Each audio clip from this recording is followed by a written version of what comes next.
Baik, sebelumnya Assalamualaikum warahmatullahi wabarakatuh. Waalaikumsalam warahmatullahi wabarakatuh. Perkenalkan, kami dari kelompok 6 ingin mempresentasikan hasil kerja kelompok kami yang bertema sistem Kesmik dan inasibilis sesuai dengan PMK nomor 76 tahun 2016. Dengan anggota kelompok, saya sendiri atau Bernasio. Saya Suja dari Indonesia. Saya Meisya Putri Sakti. Saya udah. Kenapa lu sangat padat jelas? Di set pertama yaitu sistem pembiayaan Kesmik. Kesmik atau Cash Based Payment adalah sebuah sistem pengelompokan diagnosis dan prosedur dengan mengacu pada ciri klinis yang mirip atau sama dan penggunaan sumber atau biaya perawatan yang mirip atau sama. Pengelompokan dilakukan dengan menggunakan software atau Uber. Sistem Kesmik saat ini menjadi pilihan yang sangat sering digunakan sebagai sistem pembayaran kesehatan baik di negara-negara maju maupun di negara-negara berkembang.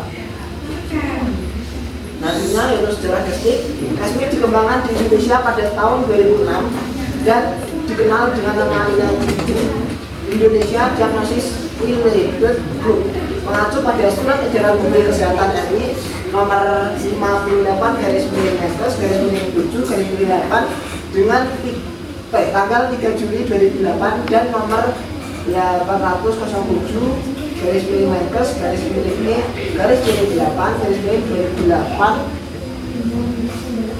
tanggal 29 Agustus 2008 tentang pelaksanaan penyelenggaraan pelayanan Jamkesmas 2008.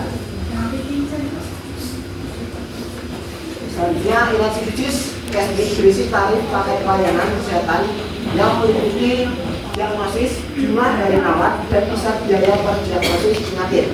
Pembayaran inasibilis diawali dengan pembayaran terhadap 15 rumah sakit medikal dan pada 1 Januari 2009 diperlebar lagi pada seluruh rumah sakit yang bekerjasama untuk program jaminan kesehatan masyarakat. Pada tanggal 31 September 2010 dilakukan perubahan nomenklatur atau tata nama dari INADRI Indonesia Diagnosis Related Group menjadi INADRI Indonesia Cash Based Group sesuai dengan perubahan pengelompokan dari 3M Buper ke UNU atau United Nation University Buper.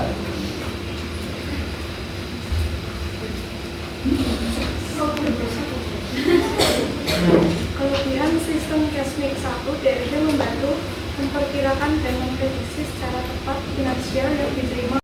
Saya akan menjawab pertanyaan dari Mas, yaitu tentang soalnya informasi Kesmik manfaat dari implementasi sistem Kesmik itu satu, pengendalian biaya, yang kedua ada peningkatan kualitas pelayanan, yang ketiga standarisasi biaya, yang keempat akurasi data, dan yang kelima meningkatkan komunikasi. Mas bisa terima.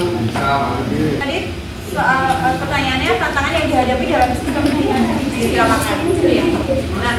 Nah, yang pertama yaitu akurasi kode diagnosis. Jadi banyak rumah sakit yang mengalami kesalahan dalam pengkodean diagnosis yang dapat mengakibatkan klaim yang tidak akurat dan penurunan pendapatan.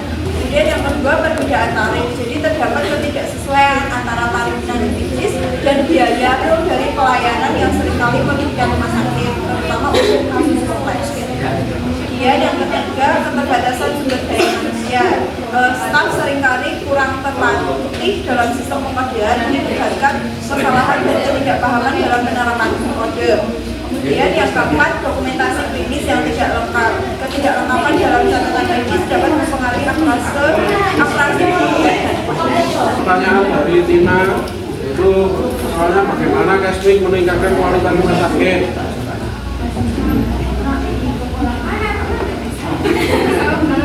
Itu dengan cara melalui beberapa cara. Itu yang pertama ada pengendalian biaya, itu Kesmik membantu rumah sakit mengelola dan mengendalikan biaya pelayanan dengan lebih efektif. Yang kedua, dengan evaluasi kualitas pelayanan. Dengan data yang terkumpul, rumah sakit dapat membandingkan hasil perawatan antar kelompok pasien. sehingga memudahkan identifikasi area yang perlu diperbaiki. Yang ketiga ada perencanaan anggaran yang lebih baik. Rumah sakit untuk merencanakan anggaran berdasarkan analisis biaya perawatan sehingga alokasi sumber daya tepat. Yang keempat ada transparansi biaya. Kesmik memberikan informasi yang jelas tentang biaya perawatannya gimana, membantu pasien dan pihak asuransi dalam pengambilan keputusan. Sudah jelas belum? Oke, saya baca pertanyaan dari Laila. Pertama yang dihadapi dalam sistem psikologis untuk kasus kronik dan berulang.